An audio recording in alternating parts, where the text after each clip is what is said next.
इधर Delhi blast case की जांच के दौरान जांच एजेंसियों ने आतंकी डॉक्टर अदील अहमद के मोबाइल फोन से डिलीट की गई व्हाट्सएप चैट को बरामद कर लिया। बरामद की गई चैट में डॉक्टर अदील बार बार पैसों की मांग करता नजर आया और उन व्हाट्सएप चैट को देखकर ऐसा लगा जैसे वो पैसों के लिए गिड़गिड़ा रहा हो। चैट में डॉक्टर अदील अहमद कभी तनख्वाह तो कभी पैसा तुरंत ट्रांसफर करने की गुहार लगाता नजर आया। जांच एजेंसियों के मुताबिक डॉक्टर अदील की ये चैट 5 सितंबर, 6 सितंबर, 7 सितंबर और 9 सितंबर की है। जांच एजेंसियों के सूत्रों के मुताबिक दिल्ली में धमाका करने के लिए 26 लाख रुपए का इस्तेमाल हुआ था और सूत्रों ने दावा किया कि धमाके के लिए डॉक्टर अदील ने 8 लाख रुपए दिए थे। इसीलिए आशंका जताई गई कि व्हाट्सएप चैट के जरिए उसने जो पैसे हासिल किए थे उनका इस्तेमाल धमाके की तैयारी के लिए हुआ था। और जांच एजेंसियों के मुताबिक दिल्ली धमाका केस में गिरफ्तार किए गए आतंकियों से पूछताछ में पता चला कि डॉक्टर अदील फरीदाबाद आतंकी मॉड्यूल के लिए खजांची का काम करता था, इसीलिए वो पैसे जमा करने में जुटा था। मतलब आतंकी हमले के लिए पैसों का इंतजाम करने की जिम्मेदारी डॉक्टर अदील को सौंपी गई थी।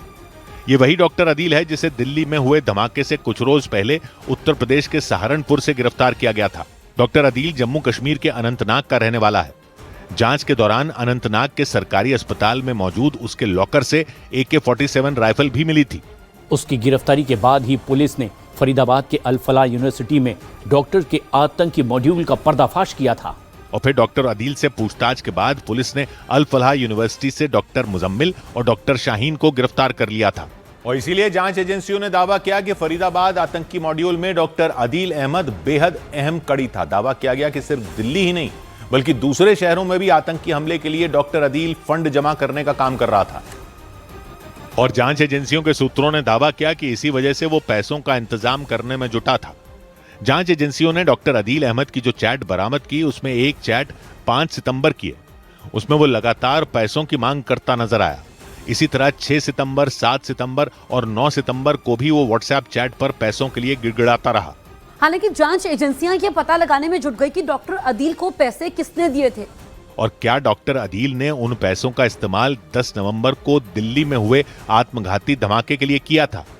और इस सब के बीच दिल्ली धमाके के आरोपी डॉक्टर उमर के एक और मददगार को NIA ने गिरफ्तार कर लिया। दिल्ली के पास हरियाणा के फरीदाबाद से गिरफ्तार किए गए शोएब नाम के आरोपी को दिल्ली की पटियाला हाउस कोर्ट में पेश किया गया और NIA के अधिकारियों ने दावा किया कि फरीदाबाद से गिरफ्तार किया गया शोएब आतंकी उमर का बड़ा मददगार था। जांच एजेंसियों के सूत्रों के मुताबिक शोएब ही वो आदमी था जिसने दिल्ली धमाके से पहले रहने के लिए डॉक्टर उमर को जगह दी थी। आरोप तो यह भी लगे कि उसने फरीदाबाद के धौज गांव में उमर तक मदद भी पहुंचाई थी और इसी वजह से जांच एजेंसियों को उसकी तलाश थी। ये दिल्ली धमाका मामले में 7वीं गिरफ्तारी है। उधर दिल्ली में हुए धमाकों के बाद जम्मू से लगने वाली पाकिस्तान की सीमा पर सुरक्षा बढ़ा दी गई। इस दौरान LOC यानी लाइन ऑफ कंट्रोल पर जवानों की संख्या दुगनी कर दी गई और हाथों में भारी भरकम हथियार लिए जवान भारत की सीमा की सुरक्षा में तैनात दिखे। इस दौरान पुरुषों के साथ साथ महिला जवान भी पेट्रोलिंग करती नजर आईं। बताया गया कि ये वही महिलाएं हैं जिन्होंने ऑपरेशन सिंदूर के दौरान पाकिस्तान की कई पोस्ट ध्वस्त करने में अहम भूमिका निभाई थी। जो भी हमारे सामने चैलेंज आते हैं हम उसको पूरे फिजिकली मेंटली हम पूरे तैयार रहते हैं उस चैलेंज को पूरा करने के लिए। दिल्ली में हुए विस्फोट के बाद जम्मू की अंतर्राष्ट्रीय सीमा और LOC पर हाई अलर्ट जारी कर दिया गया। सुरक्षा बल के जवानों ने सीमा के पास होने वाली हर हरकत पर पैनी नजर बना ली क्योंकि सुरक्षा एजेंसियों के सूत्रों ने दावा किया कि सीमा पार से बड़ी संख्या में आतंकी घुसपैठ की कोशिश में जुट गए। इसलिए पूरे जम्मू कश्मीर में हाई अलर्ट जारी कर दिया गया। चप्पे चप्पे पर सुरक्षा बढ़ा दी गई और पाकिस्तान से लगने वाली अंतर्राष्ट्रीय सीमा पर सुरक्षा के खास इंतजाम किए गए ताकि आतंकियों के हर मंसूबे को नाकाम किया जा सके। सिक्योरिटी एजेंसीज के पास ये इनपुट है कि जम्मू कश्मीर में अभी भी सक्रिय आतंकी 131 से ज्यादा है। अंतर्राष्ट्रीय सीमा से कुछ ही मीटर की दूरी पर पाकिस्तानी सेना की चौकी है। ऐसे में भारतीय सेना पाकिस्तान की तरफ से आने वाले हर खतरे से निपटने के लिए तैयार दिखी। चाहे धुंध हो, बरसात हो, गर्मी हो, हर मौसम के लिए हमें ट्रेनिंग दी जाती है। उस हिसाब से हम लोग अलर्ट रहते हैं। भारतीय सेना पूरी तरह से चौकस दिखाई दी ताकि परिंदा भी भारत की सीमा को पार न कर सके।